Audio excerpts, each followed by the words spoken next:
नमस्कार, मी राजेंद्र हुंजे. बेधडकमध्ये तुमचं सगळ्यांचं स्वागत. आज पुन्हा आपण चर्चा करणार आहोत दिल्लीतल्या निवडणुकीसंदर्भात. आणि जी चर्चा आता काँग्रेसबद्दल खास करून केली जाते की दिल्लीमध्ये काँग्रेस अस्तित्वाची लढाई का लढती आहे, संघर्ष काँग्रेसला का शेवटपर्यंत सत्तेत जाण्याकरता करावं लागतं. कारण जे सर्वे येत आहेत त्या सर्वेनुसार गेल्या निवडणुकीतल्या ज्या जागा होत्या 8 त्यापैकी आता कमी होतील अशी चर्चा आहे.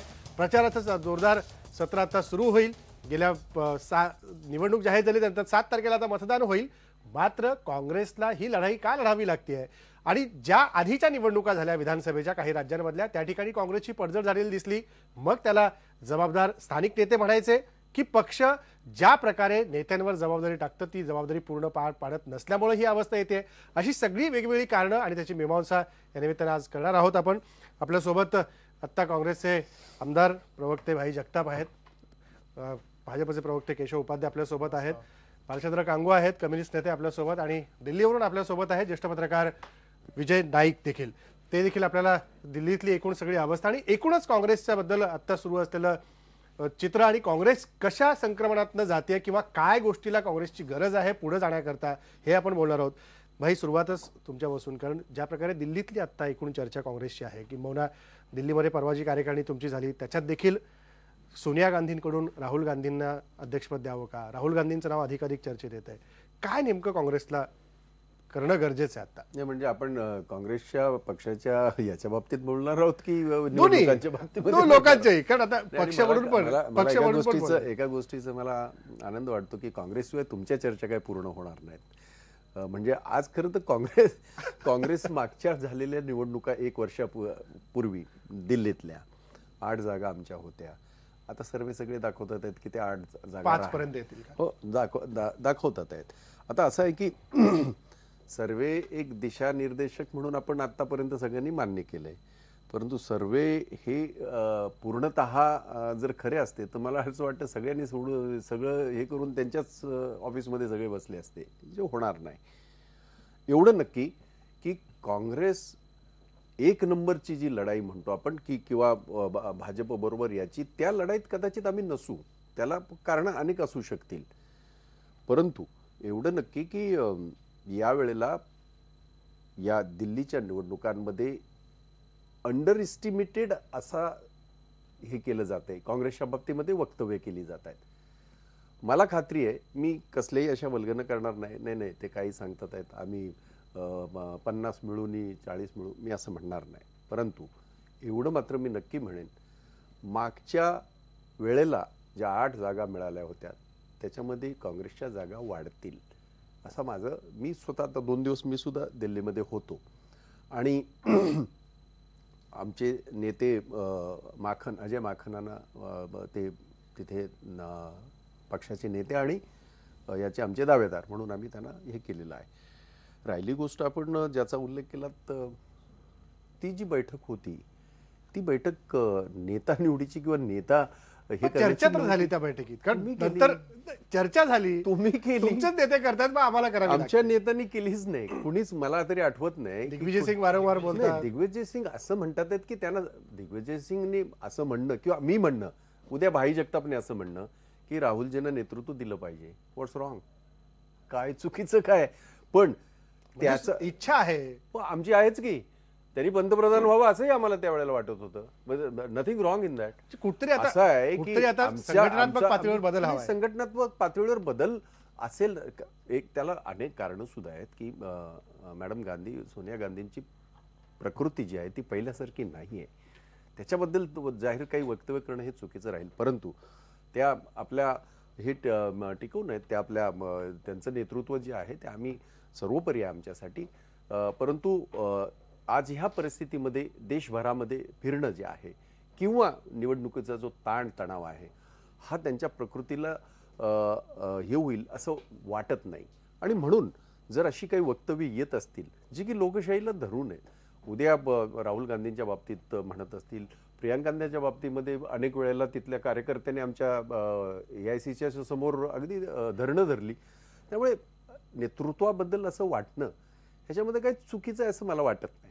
आपण जेव्हा या पार्श्वभूमीवर चर्चा करतोय की देशभरामध्ये एक प्रचंड मोठी ढवळाढवळ झालेली आहे, प्रचंड मोठी, म्हणजे अगदी मोदींचा वारू हा खऱ्या अर्थाने तो संपूर्ण देशभर 1 वर्षापासून आपण पाहतोय. आणि त्यांनी केलेली त्याच्यामध्ये मेहनत सुद्धा आहे, किंवा काही ज्याला अँटी इन्कम्बन्सी म्हणू तो आपण नेहमी केंद्रातली असेल किंवा आमच्या राज्यातली असेल ती आम्हाला कदाचित भोवली. परंतु दिल्लीच्या निवडणुका ह्या सगळ्याच्या पार्श्वभूमीवर होतात आहेत. आणि इथे मात्र मला असं वाटतं की यांच्या मोदींच्या नेतृत्वाची तशी सुद्धा कसोटी लागेल. दिल्ली ही आपली राजधानी आहे. दिल्ली जरी राज्याचा दर्जा नसला तरी सुद्धा दिल्लीच्या निवडणुका ह्या फार महत्त्वाच्या आपल्या एकंदरीत ह्याच्यामध्ये आपण मानतो आणि आहेत. आणि म्हणून मोदींच्या याच्यामध्ये त्या जी सभा झाली त्याच्यानंतरची त्यांची वक्तव्य, त्याच्यानंतर किरण बेदींना त्यांनी प्रोजेक्ट केला. आता म्हणजे त्याच्यावर पुढे बोलू आपण. आता केशव आहे, ते बोलू आपण. त्यांनी किरण बेदींचा मुद्दा उपस्थित केलाय म्हणून आता मी त्यांनीच डिक्लेअर केलं. मी काय मुद्दा उपस्थित तो चर्चेत आणायचाच होता. भाई जे म्हणाले की किरण बेदीला तुम्ही आणलं. संध्याकाळी आज पृथ्वीराज चव्हाण माजी मुख्यमंत्री म्हणाले की इम्पोर्ट नेते आता भाजप करायला सुरुवात केलेली आहे. भाजप नेते आयात करतंय दिल्लीमध्ये, त्यानुसार सगळं राजकारण चालू. सगळ्याच राज्यात, महाराष्ट्रात सुद्धा केले 52 निवडून आल्यापाहिजे. नेता त्यांचाच आहे महाराष्ट्रात. हो ना, देवेंद्र फडणवीस त्यांचेच आहेत ना. करेक्ट. असं आहे की मुळामध्ये एक गोष्ट लक्षात घेतली पाहिजे की समाजातील चांगले चेहरे, चांगली माणसं जर पक्षात येत असतील तर त्याचं स्वागत केलं पाहिजे. एक स्वागत केलं नाही, आता मला पूर्ण उद्या भाईंचं पूर्ण आहे. अजिबात बोलतच नाही. त्यामुळे स्वागत केलं पाहिजे. शेवटी कुठलाही राजकीय पक्ष हा काही परग्रहावरून येऊन पडत नसतो. शेवटी प्रत्येक राजकीय पक्ष हा समाजातले घटक एकत्र येऊन त्यातनं तो पक्ष वाढत असतो आणि त्यातनंच पक्ष पुढे चालत असतो. हे सगळेच राजकीय पक्षात घडत असतात. नंबर 1, भारतीय जनता पार्टीच्या विचारसरणीवर विश्वास ठेवून जे लोक आमच्याकडे येत आहेत त्यांचं आम्ही स्वागत करतोय. यात गैर असण्याचं कारण काहीच नाही. किरण बेदी सारखा चांगला चेहरा जर आमच्याकडे आला तर त्याचं स्वागत करायला काहीच आक्षेप असण्याचं कारण नाही. दुसरा मुद्दा, ज्यांनी यापूर्वी टीका केली त्यांचं पण स्वागत करायला नाही कसं आहे की ते कशासाठी येत आहेत, ते आम्ही आमच्या विचारात बदल केलाय का, ते पार्टीची विचारसरणी मान्य म्हणून येतात, पहिली गोष्ट. त्यामुळे अशा आणि नंबर 2, त्यांनी सातत्याने सांगतायत की मोदी म्हणजे जे आमचे समज होते ते आता हे मोदींच्या मार्फत तुमचा विकास दिसतोय आम्हाला किंवा विकास घडू पाहतोय हे आम्हाला जाणवतंय, त्यातनं आम्ही येतोय. मला असं वाटतं की भाईंनी म्हणजे खरोखर भाईंनी जास्त काळजी करण्याची गरज आहे. मगाशी जे त्यांनी सांगितलं आणि मगाशी मला खरंच पहिल्यांदा बरं वाटलं की भाई खरोखर प्रामाणिक काँग्रेसचे कार्यकर्ते आहेत की त्यांनी सांगितलं की आम्ही 3 म्हणजे आम्ही रेसमध्ये पण नाही आहोत. हे मान्य केलं. असं काँग्रेस कार्यकर्ते जाहीर करून टाकलं. कसा प्रॉब्लेम आहे माहिती आहे, रेस ही सगळी याची शब्दांचे खेळ करण्यात फार हुशार असतात. आणि केशवला हेच दिलं पाहिजे, क्रेडिटच दिलं पाहिजे. केशव उपाध्ये थोड्या वेळामध्ये इतकं मोठं हे ते गाठू शकले, उंची सगळ्या चर्चेमध्ये असतात आणि फार चांगली चर्चा करतात. परंतु मी तुम्हाला मागच्या निवडणुकीचं आणि या निवडणुकीचं जे काय आता तुम्ही जे मला सांगितलं की 5 पर्यंत आहे त्या बाबतीत मध्ये बोललो मी. असं नाही म्हणालो मी. नाही, आताच बोललो मी. आताच बोललो की मागच्या वेळेला 8 होत्या, या वेळेला ते 5 प्रिडिक्ट करतात, आम्ही 8च्या पुढे जाऊ असं मी म्हणालो. त्यामुळे राहिली गोष्ट त्यांच्या याची इम्पोर्ट करायला काही हरकत नाही. यांच्याच नेत्यांनी, महाराष्ट्राचा आज चर्चा नसल्यामुळे महाराष्ट्राची चर्चा करत नाही, ज्यांच्या विरोधामध्ये देवेंद्र फडणवीसांनी रणशिंग फुंकलं, ज्यांच्या विरोधामध्ये सुधीर मुनगंटीवारांनी सभागृह बंद पाडलं, ज्यांच्या विरोधामध्ये सगळ्या म्हणजे ही जी महायुती असे दांड अगदी गेली 2 वर्ष सातत्याने अख्खा महाराष्ट्र पिंजून काढला, ते सगळे यांच्या गोटात बरं का. आणि काय विचारसरणी बदलली बघा, म्हणजे त्यांचे विचार किती पटले त्यांना आणि किती काय हे झालं. हा झाला इथला महाराष्ट्रातला भाग. 52 1 2 नव्हे 52 असे नेते. भविष्याबद्दल बोलतो, भविष्यातलेच बोलतोय. नाही पण आपण अर्ध्या मिनिटामध्ये अर्ध्या 10 सेकंदात दिल्लीचं सांगतो, 10 सेकंदात दिल्लीचं सांगतो, दिल्लीचं 10 सेकंदात 10 सेकंदात दिल्लीचं एवढंच सांगतो की किरण बेदीचं नाव मी नाही घेतलं, कालच त्यांनी डिक्लेअर केलं. मी कुठं घेतलं, त्यांच्या नेत्यांनी. आणि मजा अशी हा मुद्दा आता घेऊन जायचा, हा घेऊन जायचा पुढे. त्याच्याबद्दल काय वाटतं की आता जे दोघांबरेच आता म्हणतात की स्पर्धा सुरू झालेली आहे, पण आयात निर्यात दोन्हीकडे झालेली आहे, तो मुद्दा नाही, प्रत्येक निवडणुकीत झाली आहे. पण आत्ताच्या अवस्थेबद्दल काय सांगाल, काँग्रेसच्या खास करून जे चाललंय? नाही, महत्वाचा प्रश्न मला असं वाटतं की दिल्ली निवडणुकीकडे भारताच्या एकंदरीत आजच्या राजकीय परिस्थितीवरती एक महत्त्वाची निवडणूक म्हणून बघावं लागेल. कारण का इथे भारतामध्ये एरवी पक्ष स्पर्धेत नसणारा एक नवीन पक्ष आम आदमी पक्ष, ज्यांनी मागच्या दिल्लीच्या विधानसभेत चांगली कामगिरी केली आणि तो एक भारतामधल्या एका विशिष्ट वर्गाचं प्रतिनिधित्व करतो, असा वर्ग दिल्लीमध्ये परत एकदा सत्तेचा दावेदार म्हणून उभा आहे. आणि त्यांनी दिल्लीमध्ये जर बीजेपीचा हा अश्वमेध यज्ञ असं म्हणू, की अश्वमेध बरोबर आहे ना तुमच्या परंपरेच्या भाषेत, बरोबर ना माझं, अश्वमेधाचा घोडा जो उधळलेला आहे, शिकायला मिळतील नाही आपल्याला ज्ञान भर पडते. माझ्याही ज्ञानात मी तर अश्वमेध यज्ञ जो घोडा उधळलेला आहे तो जर तिथे रोखता आला तर मला असं वाटतं की त्याचा भारताच्या राजकारणावर व्यापक परिणाम होणार आहे. आणि म्हणून त्या दृष्टीने दिल्लीच्या निवडणुकीकडे सगळ्यांचं लक्ष आहे.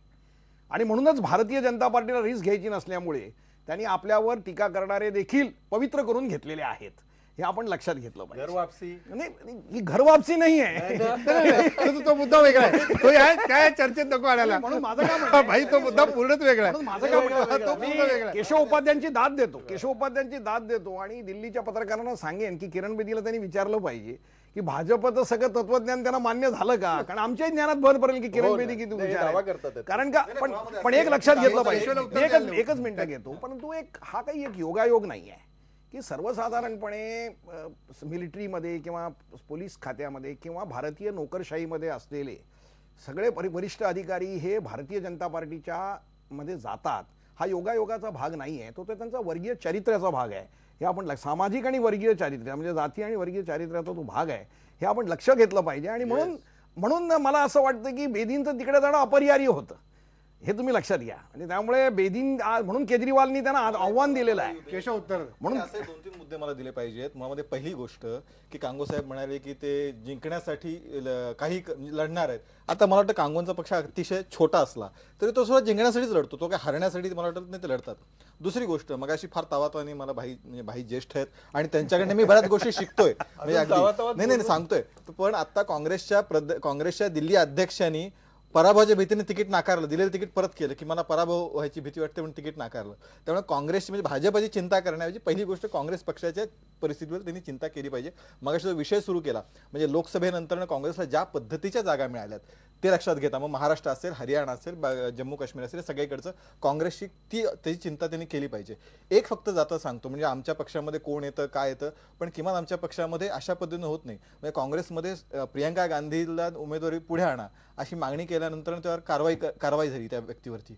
हे भाजपमध्ये होऊ शकत नाही. भाजपमध्ये कोणी सामान्य कार्यकर्ता हा कुठल्याही पदावर जाऊ शकतो, हे भाजपचं आहे. आणि किरण बेदी आतापर्यंत या सगळ्या पवित्र होत्या, ज्या भाजपवर टीका करत होत्या त्यावेळी त्यांच्यातलं जातीवाद वर्गीय हे दिसलं नाही. आता त्या भाजपमध्ये आल्या की लगेच त्यांच्यातलं जातीवाद म्हणजे वाटतं हा ढोंगीपणा आहे, हे वगळला पाहिजे. भाई तुम्हाला कसं आहे की माहिती की काँग्रेसची चिंता आम्हाला आहेच की, चिंता आणि चिंतन दोन्ही आहे. आपण त्याची काही चिंता करू नका. त्याचं कारण असं, काँग्रेस हा या देशाच्या वैचारिक याचा आत्मा आहे, लक्षात ठेवा. तो असा तुम्हाला झटकताच येणार नाही. यांचं ठीक आहे, यांचे काही दिवस 1952 पासून यांनी लढाई सुरू केली, म्हणजे याच्यामध्ये ती आतापर्यंत काय आहे याचा इतिहास भूगोल नको, तो फोटो फार रंजक आहे आणि फार विचित्र सुद्धा आहे, त्याच्यात मी जात नाही. पण याच्यामध्ये काँग्रेसच्या नेतृत्वावर काँग्रेसच्या ह्याच्यावर टीका केली म्हणजे सर्वस्व मिळवलं अशा पद्धतीचा जो एक हे असतो, त्याच्यात सुख मानतात ही सगळी मंडळी, म्हणजे यांचे प्रवक्ते असतील किंवा यांचे नेते असतील. काँग्रेसची ही अवस्था काय झाली त्याच्यासाठी आम्ही हे आहोत ना, समर्थ आहोत ह्या बाबतीमध्ये सगळे हे करण्यासाठी, विचार करण्यासाठी. फक्त आम्ही असं म्हणतोय, आम्ही खोटे दावे करणार नाही, पण एक मात्र नक्की, त्यावेळेला जे झालं ते यावेळेलाही घडणार आहे. काँग्रेसच्या शिवाय दिल्लीचं सरकार बनणारच नाही, हे त्यावेळेलाही झालं. आत्ताही मी तुम्हाला सांगू इच्छितो, मी असं म्हटलं नाही, कारण काँग्रेसला तुम्ही जितकं काँग्रेस मुक्त भारताची जी काही तुमची भाषा आहे आणि तुमचं जे काही मनीषा आहे किंवा तुमचं जे मनामध्ये जे हे आहे ते होणार नाही. कारण काँग्रेस विचार हा भारतीय समाजाच्या जीवनशैलीचा एक विचार आहे, तो नाकारताच येत नाही, तो नाकारताच येणार नाही कुणाला, लक्षात ठेवा. काही अंशी तो मागे पडला असेल कदाचित, कारण मार्केटिंग एवढी जोरदार चालली, मार्केटिंग इतकी जोरदार, त्यामुळे आता कसं झालंय काँग्रेस कुठे कमी पडली? आम्ही मार्केटिंग कधीच केलं नाही, आम्ही आमच्या कामाच्या बाबतीमध्ये हे केलं. मी तुम्हाला सांगतो, हे फेअर अँड लवली सारखं आहे हो. मला माहित नाही की मग त्यांनी फेअर अँड लवली तिकडे ह्याच्यामध्ये विका म्हणा, त्या याच्यामध्ये आपल्या साऊथ आफ्रिकेमध्ये असं होत नाही. तुम्ही आज जे काही तुम्ही हे करत आहात, मी आपल्याला नम्रपणे सांगू इच्छितो की या देशातली जनता या गोष्टीला आता हळूहळू हळूहळू विटायला लागले. ह्यांचं नशीब जोरदार आहे, विशेषतः नरेंद्र मोदींचं नशीब जोरदार आहे की गेल्या 7 महिन्यामध्ये याच्या ज्या डिझेलच्या आणि ह्याच्या ज्या किमती ज्या आंतरराष्ट्रीय भाव 120 वरनं 45 वर आल्यात, याचा डायरेक्ट इनडायरेक्ट वाढ ते चांगला आहे, काही वाईट नाही. आपल्याला काय चढ्या ह्याच्यामध्ये मिळावा अशी मी काय इच्छा करण्याची गरज नाही. परंतु या सगळ्या पार्श्वभूमीवर त्यांची जी भूमिका आहे, हे जे म्हणाले की आमचा ह्याचा विकासाचा कार्यक्रम, यांनी मोजून असे सांगा ना काय विकास तो, किंवा काय तुम्ही केलं ते, ज्याच्या आधारावर तुम्ही दिल्लीमध्ये काय मतं मांडणार आहात. तुम्ही काय केलंय की तुम्ही फक्त आणि फक्त सबका साथ सबका विकास, साथ सगळ्यांचा विकास फक्त मोदींच्या त्या याचा कोंडाळ्याचा किंवा ह्यांच्या काही ठराविक ठरलेल्या नेत्यांचा, देशाचा विकास, राज्याचा विकास किंवा आणखीन कुणाचा विकास सांगा ना, जो आम्ही सांगा आणि त्याचं मार्केटिंग करा. नाही असं आहे की मुळामध्ये इथे गेल्या अनेक दिवसात म्हणजे आजचीच बातमी आहे, त्या जनधन योजनेची नोंद गिनीज बुकात झाली. अरे प्रश्नच नाही, शेवटी सामान्य माणसाला बँकेचं अकाउंट मिळालं, बरं ठीक आहे, हे म्हणतील आमचं इम्प्लिमेंट का नाही झालं, तुम्ही मार्केट केलं. एक्झॅक्टली तेच बोलतोय मी. झालं का नाही, शेवटी जे कायदे आहे शेवटी लोकांपर्यंत नेण्यामध्ये काँग्रेस एक मिनिट जे लोकांना समजा लोकांच्या योजना खूप आखल्या, एक क्षण गृहीत धरू आपण, त्याचं लोकांपर्यंत जर नेण्यातच कमी पडलं, लोकांना मिळालंच नाही तिथे, तर तिथंच अपयश आहे काँग्रेस सगळ्यात मोठं. आणि ते अपयश आहे म्हणून तर काँग्रेस सातत्याने हरतीये. दुसरं कुठल्याही प्रकारचं एक शेवटी राजकीय पक्षामध्ये एक संक्रमण, मगाशी सुरुवातीला एक शब्दप्रयोग तुम्ही केलात की काँग्रेस पक्ष संक्रमण काळातनं जात आहे. संक्रमण काळातनं जात असताना प्रत्येक राजकीय पक्षाला जावं लागतं. भारतीय जनता पार्टी कधी काळी गेली आहे, प्रत्येक पक्षाला यातनं जावं लागतं, काँग्रेस आज जात आहे. पण त्या संक्रमण काळामध्ये ज्या पद्धतीची विचार पद्धती करावी लागते त्याचं चिंतन आज कुठेतरी काँग्रेसमध्ये होताना दिसत नाही. आणि त्याचे अरे नाही प्रश्न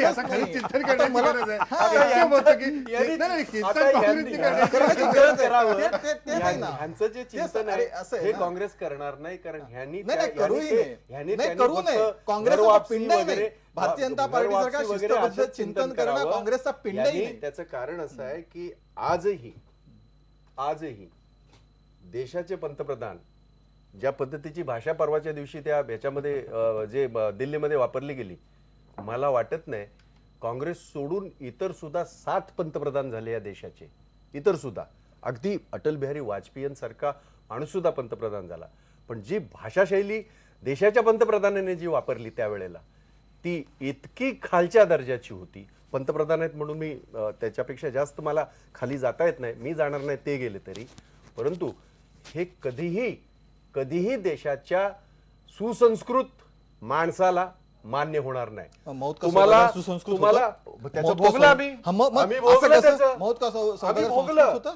असं आहे की भाषा कुठल्या प्रकारची गैर नव्हती. हे जे काय समजा सोनिया गांधीच्या त्यावेळेला जे काय बोलल्या त्यावेळेला हेच वाक्य आता जेवढे येतात आहेत ना याच्यामध्ये भाजपात, अगदी किरण बेदी सहित या सगळ्यांनी वापरले बरं का. त्यामुळे तरी सुद्धा मी त्याचं समर्थन करणार नाही. पण माझं म्हणणं असं की देशाचं नेतृत्व करत असताना देशाला ज्ञानापुढे तुम्ही, नक्कीच आम्ही त्या गोष्टीचं स्वागत करू. गरिबांचे सगळे निर्णय फिरवायला निघालात, कष्टकऱ्यांचे सगळे निर्णय फिरवायला निघालात, गरीबाला जो याचा जमीन भूसंपादनाचा कायदा तुम्ही मोडीत काढायला कशाने, तो पण ह्याच्याने एका ऑर्डिनन्स काढून, नो ऑर्डिनन्स तुम्ही काढता. या देशामध्ये कधीही पाहिलेलं नाही या देशाने. आणि म्हणून किती यादी काढायची का काँग्रेस राष्ट्रवादी सरकारने मराठा मुस्लिम आरक्षणाचा ऑर्डिनन्स काढला ना निवडणुकीच्या तोंडावर, काढले ना, किती काढले, काही विचार न करता काढला नाही. एक मिनिट असं आहे की त्या ह्याच्यावर त्या विषयावर जेव्हा आपण महाराष्ट्राचा तो विषय करतो त्यावेळेला होय ती मागणी फार पूर्वीची होती, कारण त्याच्यासाठी अनेक लोकांनी आंदोलन केली, अनेक लोकांनी हे केलं. पण निवडणूक असेल ना माझं म्हणणं असं की याच्यामध्ये ऑर्डिनन्स काढून सरकार चालवणं आणि त्याचं कायद्यात रूपांतर करणं ही वेगळी पद्धत ही आहे, प्रोसेस आहे, ती त्यांनी करावी. काँग्रेसने पण इंदिरा गांधी रेकॉर्डच आहे. नाही एक मिनिट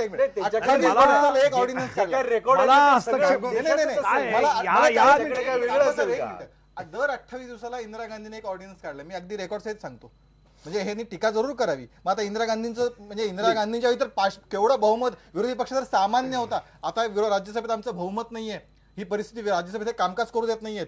अशा परिस्थितीमध्ये आता अगदी काढायचं, मी अगदी काढतो, नेहरूंपासून माझ्याकडे रेकॉर्ड आहे. दर 28 त्या सगळ्या मुद्द्याकडे त्याच्यामुळे विजय नायकांना चर्चा करायचं. मी कांगोत तो मुद्दा तुमचा 208 ऑर्डिनन्स इंदिरा गांधींनी काढलेत. त्याच्यावर बोलूया. विजय नायकांना मला चर्चा करायचं आहे. नाईक साहेब, दिल्लीतली सगळी एकूण परिस्थिती तुम्ही गेल्या कित्येक वर्षांपासून पाहता, किंबहुना राजधानी दिल्लीमध्ये बसून देशातल्या सगळ्या परिस्थितीवर तुम्ही लक्ष ठेवून आहात. काय दिसतंय तुम्हाला? आत्ताची चर्चा आपण इथपर्यंत केली, काँग्रेस नेमकं कुठल्या संघर्षासाठी पक्ष म्हणून आता झगडताना दिसतोय? काँग्रेस मला असं वाटतं की कुठेही झगडताना दिसत नाही, परंतु जे त्यांच्या अंतर्गत जे काही वादविवाद आहेत ते वादविवाद साधारणतः ज्यावेळी काही घटना होतात त्यामुळे ते उफाळून येत आहेत.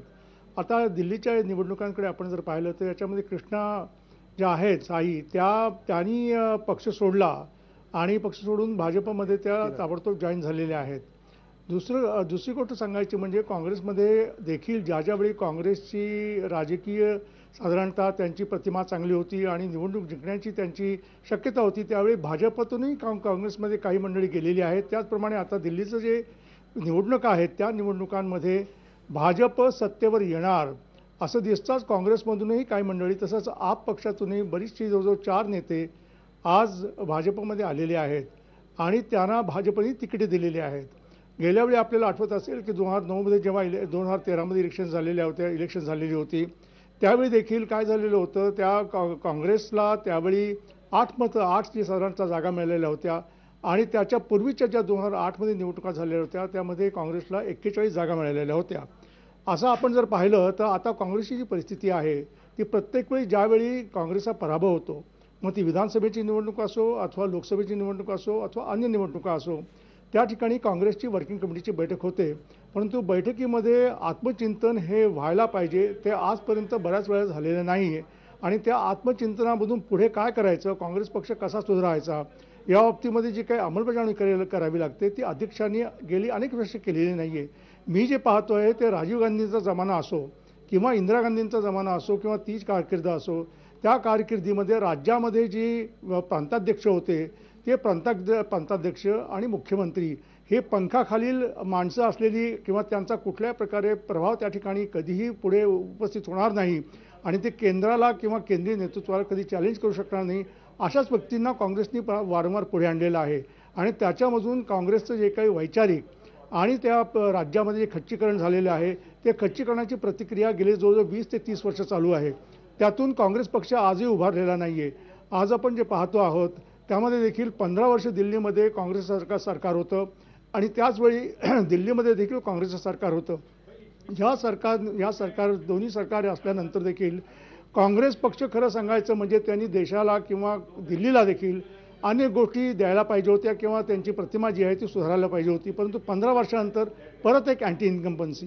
मला असं वाटतं की आपण वाजपेयींच्या थोडं पूर्वी आपण गेलं तर वाजपेयींच्या काळामध्ये देखील शेवटचा जो काळ होता त्याच्यामध्ये अँटी इन्कम्बन्सी वाजपेयींच्या सरकारविरुद्ध देखील झालेली होती आणि त्यामुळेच काँग्रेस पक्ष सत्तेवर येऊ शकला होता. आजही परिस्थिती दिल्लीमध्ये अशी आहे की काँग्रेस आज 3ऱ्या क्रमांकावरती आहे. खरी लढत जी आहे ती तिरंगी जरी असली तरी काँग्रेस पक्ष आणि आप आणि भाजप यामध्ये खरी लढत जी आहे ती भाजप आणि आपमध्ये होणार आहे. गेल्या काही महिन्यापूर्वी आपण पाहिलं असेल की अण्णांचं जेव्हा या दिल्लीमध्ये मोठं या ठिकाणी आंदोलन झालं, देशव्यापी आंदोलन झालं, त्या देशव्यापी आंदोलनामध्ये त्यावेळी VK सिंग हे त्यावेळी आघाडीवर होते, त्यांच्याबरोबर त्या अण्णांच्या बरोबर किरण बेदीही त्यांच्याबरोबर होत्या, परंतु आज हे दोन्ही नेते भाजपमध्ये आलेले आहेत. त्यापैकी VK सिंग यांना केंद्रामधलं पद मिळालेलं आहे. त्यामुळे मला असं वाटतं की आता हा जो ओघ आहे तो भाजपकडे आहे. याचं कारण एवढंच आहे की भाजपमध्ये दिल्लीमध्ये सत्ता येण्याची शक्यता जास्तीत जास्त आहे. किरण बेदी अगदी 2 दिवसापूर्वी कालच भाजपमध्ये आलेले आहेत. त्या भाजपमध्ये आल्यानंतर आज आपण पाहिलं असेल की सतीश उपाध्याय त्यांचे अध्यक्ष आहेत, त्या अध्यक्षांना तिकीट देण्यात आलेलं नाही. यावरून आज भाजपच्या त्यांच्या समर्थकांनी भाजपच्या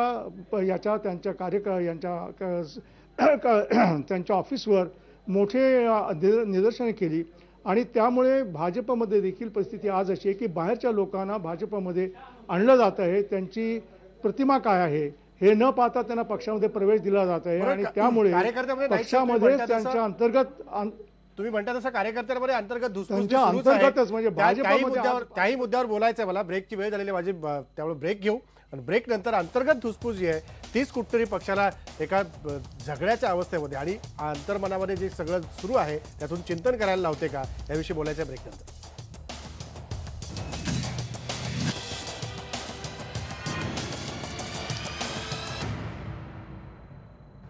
ब्रेकनंतर पुन्हा एकदा स्वागत. आपण बघितलं मगाशी विजय नाईक म्हणाले की चिंतन करण्याची कुठतरी आता गरज आहे. जे आता दिल्लीत सुरू झालेलं आहे, दिल्लीमध्ये अंतर्गत धुसफूस काँग्रेसमध्ये मोठ्या प्रमाणात होती. राजेंद्र गांगू, मगाशी तुम्हाला काहीतरी मुद्दा मांडायचा होता की याच सगळ्या संदर्भात जे आपण काँग्रेसच्या संदर्भात भाजपचेही मुद्दे काही समोर आले, चिंतन करण्याची गरज आहे की आता सत्तेपासून आपण दूर झालो, कार्यकर्ता थोडासा दुरावला गेला असला तर त्याला जोडण्याकरता म्हणून.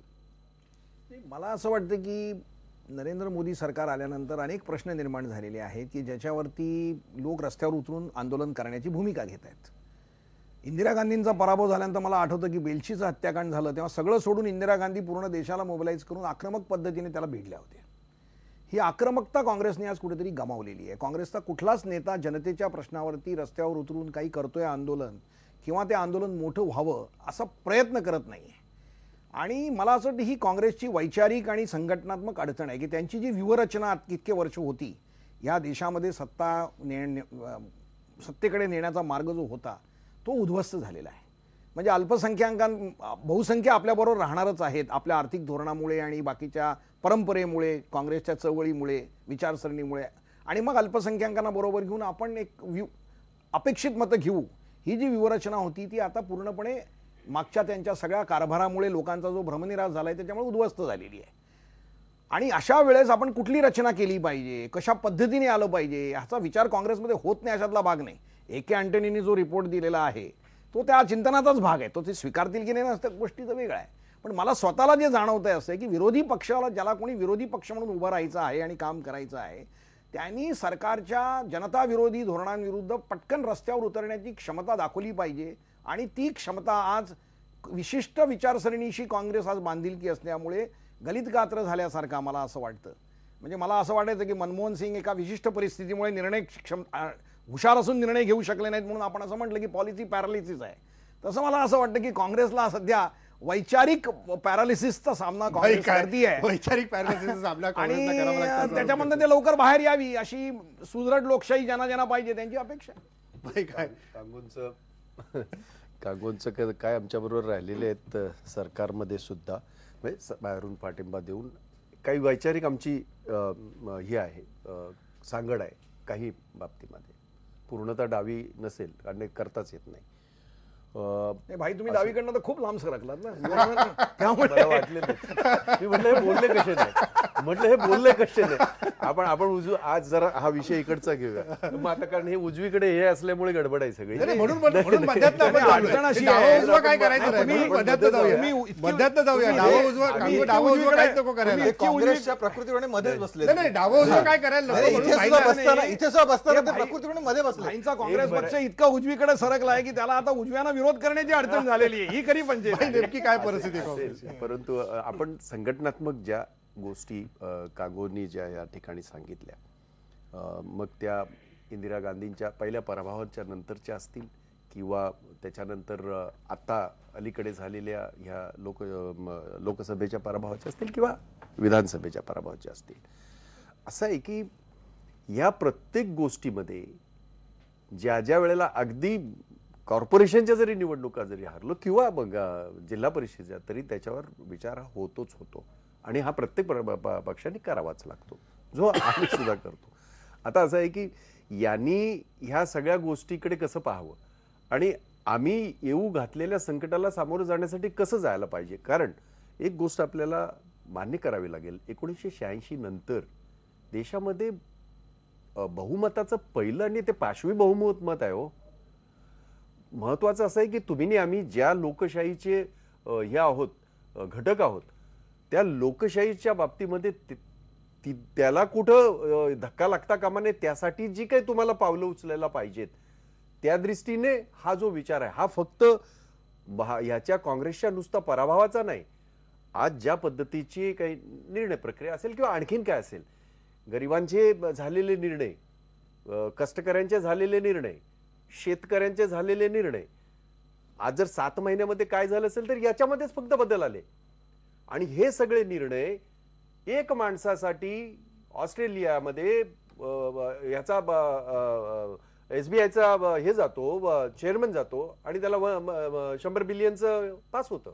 आणि महाराष्ट्रातल्या यांची शेतकऱ्यांच्या आता ह्याच्यामध्ये जे दुष्काळामध्ये अवेळी पावसामुळे मुळे किंवा गारपिटीमुळे त्याच्या हे झाल्या सगळ्या रात्रीच्या ह्याच्यात त्यांनी केल्या, परंतु अजूनपर्यंत त्याचा काही हे आलं नाही. म्हणजे ही जी काही परिस्थिती आहे, ज्या पाशवी बहुमतामुळे आपलं काहीच होणार नाही, त्यामुळे याचा पूर्णतः अभ्यास करून काँग्रेस या बाबतीमध्ये जबाब देईलच. उलट हे जे काही सगळं आत्ता मग त्याचा उदाहरण देताना केशव उपाध्ये म्हणाले की वरच्या सभागृहामध्ये राज्यसभेमध्ये हे नाही आहे, त्यांचं बहुमत नाही. हे खरं आहे, पण ती भीती केव्हा असते, तुम्ही चुकीचं कराल तेव्हा. लोकशाहीचे परंपरा अशी आहे किंवा संकल्पना अशी आहे की त्याची हेल्दी चर्चा होऊन त्याच्यावर सर्वकष चर्चा होऊन त्याच्यामध्ये सुधार करून त्या कायद्याचं रूपांतर करा. ते पाहिजे ना. पक्षाचं काय करायचं आता? नाही सांगतो काँग्रेसचं काय करायचं? आणि नाही त्याचं तुम्ही काहीच नाही करू नाही नाही, नका. सगळ्यांनी ते विचार आम्हीच केला करू. पाहिजे. भाई आम्हीच भाई, करू, तुम्ही सगळ्यांनी काय विचार काळजी करू करू नका. नका. म्हणून चर्चा करतोय. सदृढ लोकशाहीसाठी आज ह्यांना जी काही चिंता पडलेली आहे, घर वापसी जरा मागे घ्या हो. ती सदृढ लोकशाहीला ती भाजपचा कार्यक्रमच ती नाही. अपेक्षित अहो हेच तर प्रॉब्लेम आहे. यांच्याकडे कुणाला तरी डिवचायचं, त्याने काहीतरी बोलायचं, यांनी जबाबदाऱ्या नाकारायच्या. देशाच्या जबाबदाऱ्या घेतल्यात तुम्ही. पाशवी बहुमत तुम्हाला देशाच्या जनतेने दिलंय. देशाच्या कुठच्याही भागामध्ये होणाऱ्या घटना त्याच्यापासून तुम्हाला दूर जाता येणार नाही. आजचा तो विषय नाही, कधीतरी आपण त्याची चर्चा वेगळी करू. चर्चा करू, पण काँग्रेसच्या भाई- बाबतीमध्ये एवढंच मी सांगेन तुम्हाला की होय, ह्या 5 वर्षामध्ये त्यांना सामोरं जात असताना देशामध्ये जे काही गरिबाच्या विरोधात निर्णय होतात, कष्टकऱ्याच्या विरोधात निर्णय होतात आहेत, शेतकऱ्याच्या विरोधात निर्णय होतात, त्या सगळ्याला एकत्रितरित्या आपल्याला सामोरं जायचं आहे. या दृष्टीने चिंताही आहे आणि चिंतन सुद्धा चालू आहे. आणि त्याचा जर तुम्ही उदाहरण बघितलं असेल तर ह्याला सगळ्यात विरोध कुणी केला? काँग्रेसने याचा जेव्हा ऑर्डिनन्स काढला तेव्हा याचा जमीन अधिग्रहण कायद्याचा सगळ्यात पहिला काँग्रेसनेच त्याला विरोध केला. बाकीच्यांनी केला म्हणजे मी असं म्हणणार नाही, परंतु प्रामुख्याने सोनिया गांधींनी त्यांच्या नेतृत्वाखाली तो विरोध झाला. ज्या वेळेला याच्या बाबतीमध्ये केंद्र सरकारने निर्णय घेतला म्हणजे तोही ऑर्डिनन्स देशाच्या कामगार कायद्यांमध्ये बदल करण्याच्या दृष्टीने त्याला सगळ्यात पहिला आवाज कुणी हे केला? खारगेंनी, जे आमचे गटनेते आहेत. याच्यामध्ये वरच्या तर सभागृहामध्ये झालाच, कारण तिथे अनेक आमचे नेते आहेत आणि तिथे प्रतिनिधी आहेत. आणि म्हणून आम्हाला 7 महिन्यामध्ये ह्यांनी दाखवलेले जे काय गुण आहेत किंवा अवगुण आहेत देशाच्या दृष्टीने, गरिबाच्या दृष्टीने, कष्टकऱ्याच्या दृष्टीने, कामगाराच्या दृष्टीने, या सगळ्यांच्या दृष्टीने येणाऱ्या 5 वर्षाचा लढा उभा करायचा आहे आणि त्यासाठी काँग्रेस कटिबद्ध आहे. कटिबद्ध आहे असं ते त्यांना वाटतं. शुभेच्छा आहेत, पण मुळामध्ये मग 2-3 मुद्द्याचा उल्लेख फक्त मी करतो. मुळात असे आहे की ते मगापासून 3-3दा घर वापसी कार्यक्रम घेत आहेत. पहिली गोष्ट नाही मगाशी मधल्या ब्रेकच्या अगोदर पण झालं ते तुम्ही एकूण त्यांनी सगळे एकूण बोलले. सगळे म्हणून म्हणाले. तर त्यातलं असं आहे की मुळामध्ये घर वापसीचा कार्यक्रम आहे.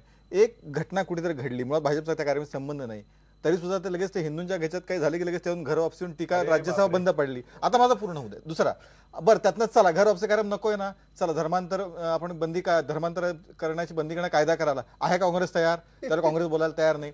म्हणजे जर खरोखर यांना प्रामाणिक इच्छा आहे ना की धर्मांतर होऊ नये, बरोबर इच्छा आहे, चांगली इच्छा आहे. और मग ते शंकराचार्य हिंदूंच्या म्हणतात एखादी 10 घटना मुलं घडली. पाहिजे, हिंदूंनी तयार एखादी केला पाहिजे. घटना- अरे, हा मुद्दा नाही चर्चेला. नाही हा मुद्दा चर्चेला नाहीये मुळात. हा मुद्दाच चर्चेला नाहीये. काँग्रेस आणि भाजपला व्यक्ती अभिव्यक्ती स्वातंत्र्याशी खेळण्याचा काही अधिकार नाही. मग घर वापसीवर कशाला नाही पण आजचा मुद्दाच नाहीये. चर्चा मी आजचा- करायला तयार आहे. आजचा- नाही, नाही, एक मिनिट. आजचा चर्चेचा तो मुद्दाच नाहीये. केशव, चर्चेचा तो मुद्दाच नाहीये. मुद्दा काढला. आता माझ्याकडे 208 नेहरूंच्या ऑर्डिनन्स आहेत आणि सॉरी इंदिरा गांधींचे, त्यातरी एवढं मोठं बहुमत असताना 208 ऑर्डिनन्स काढावे लागले का बाबा? त्यावेळी तर विरोधी पक्ष सामान्यच होता, त्यावेळी चाललं. बरं मनमोहन सिंगचे 61 ऑर्डिनन्स आहेत, म्हणजे एक नाही 2 नाही. हे 8 म्हणजे ते सुद्धा का राज्यसभेत हे चुकीच्या प्रश्नावरती बंद पडत होते, त्यातनं ते झालं. प्रश्न असा आहे, म्हणजे एक मिनिट, त्यांनी आत्मचिंतन जरूर, फक्त त्यातला विषय एवढाच आहे की काँग्रेसनी स्वतःच्या पक्षाच्या बद्दल चिंता करावी. या म्हणजे ह्यांचा काहीतरी चुकेल, हे काहीतरी होतील आणि मग आम्ही निवडून येऊ, ही मानसिकता काँग्रेसची जी वर्षानुवर्षे बाय डिफॉल्ट आम्ही निवडून येऊ, हे काहीतरी चुकतील आणि आम्ही निवडून येऊ, अशा मानसिकतेत काँग्रेस नेतृत्व सातत्याने राहिलं आणि ते आजही आहे. बाय डिफॉल्ट संकल्पना एकदा सांगा. आणि त्याच्यामुळे म्हणजे काय झालंय की आता म्हणजे अभ्यासू आहेत केशवराव, हे इथपर्यंत ठीक आहे. बाय डिफॉल्ट 65 वर्षापैकी 60 वर्ष देशाच्या जनतेने निवडून दिलेली हे बाय डिफॉल्ट. बरं आता हे जेव्हा 13 दिवस आले ते बाय डिफॉल्ट नाही, हे 13 महिने आले ते बाय डिफॉल्ट नाही. हे लक्षात घेतलं पाहिजे ना. आता घेऊच काँग्रेसची आणि 65 वर्ष काँग्रेस राहिलं 100% मान्य. केशव, मला असं वाटतं मी नेहमी शक्यतो थांबतो, त्याचं कारण असं की मला पूर्ण नाही करू दिलं तुम्ही.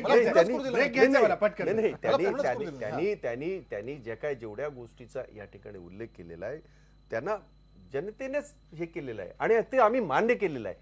फक्त आमचं असं म्हणणं आहे, हे बाय डिफॉल्ट जे म्हणताय, अजून 7च महिने झालेत, 1 वर्षाने सामोरं जा लोकांना. चला, मला खात्री आहे त्याचं कारण असं, हे मी जे म्हणतो हे फक्त काँग्रेसवाला म्हणून म्हणत नाही, काँग्रेसचा प्रवक्ता म्हणून नाही, एक देशाचा नागरिक म्हणून मी बोलतोय.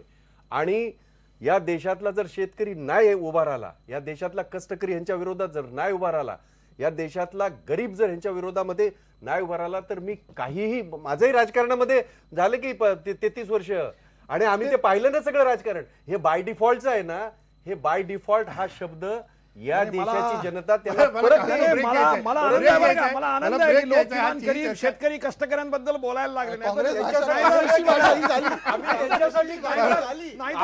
त्यांच्यासाठी केलं आणि परदेशी गुंतवणूक याच्या पलीकडे काही चर्चा. मला एक सांगा, हे जे परदेशी गुंतवणूक वाले इतके दिवस विरोधात बोलत होते, आज त्याच्यामध्ये ब्रेक घ्यायचा आणि ब्रेक नंतर आपण इतर मुद्दे घेऊया.